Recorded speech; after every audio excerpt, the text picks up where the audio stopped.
It's my feel-good breakfast show.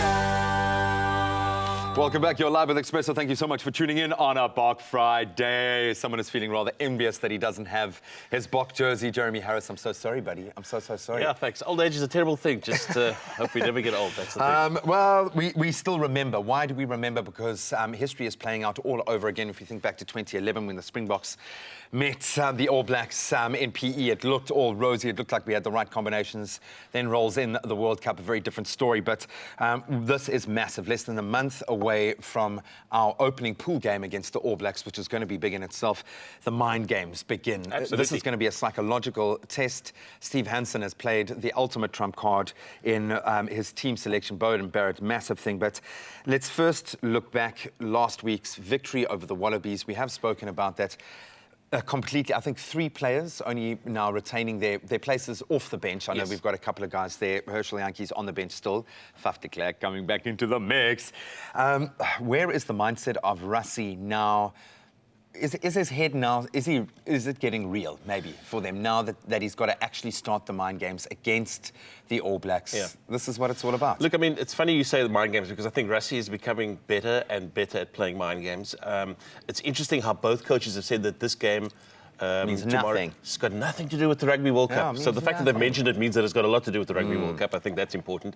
And then the other thing is, how strong does the Springbok team look? It looks really potent.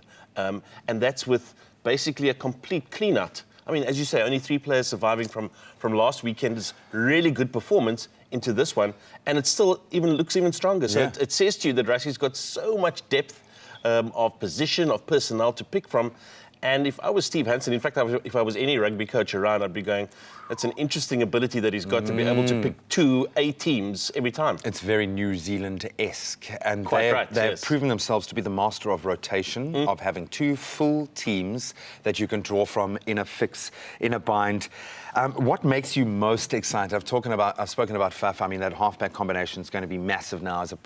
We've got to prove these combinations. We've got to see who works. My Pimpy will be on the field. He's one of the players that retained. Very excited. And my face will actually be on that field. Just blows my mind. Sorry, Springboks, thank you so much. Thank you so much. It's actually just so wonderful. I can't tell you how amazing it's made me feel to know that we are really stronger together, and I am on that field. What are you most excited about now in terms of this Springbok team as opposed to the ones that trounced the Wallabies? Look, I mean, there's a couple of new faces, and I say that with all due respect, but it's really good to see Dwayne Vermeulen back. I'm excited about him wearing the captain's armband. You know, I really like that. I think that he's a hard man, you know, and I certainly don't want to run into him in a well-lit corner and him on a dark corner. So I'm looking forward to the... You wouldn't even notice you running into him. That's the thing. You would just bounce walk off right over me and it'll be gone.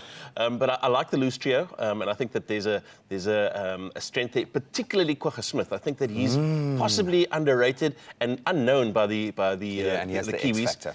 And wow, I think that he will certainly bring something come match day. He was a fantastic sevens player, but he is so much better in the 15-man format. He is, and I've unfortunately only seen him as a sevens player in my mind's eye, and I think he is absolutely superb. Yeah. Let's talk about New Zealand.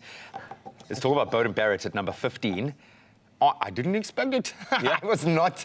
It is a masterstroke. Richie Mo'unga is the form player. I think he's miraculous. His kicking is amazing.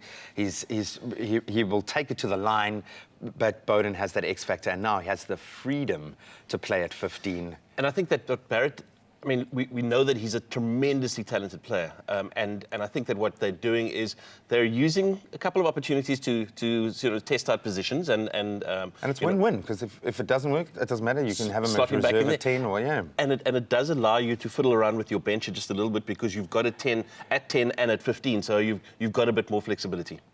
It's, you know, when you look at the combination within that New Zealand side, it does feel like a mountain that we've got to climb. What is your heart telling you? How important is this match?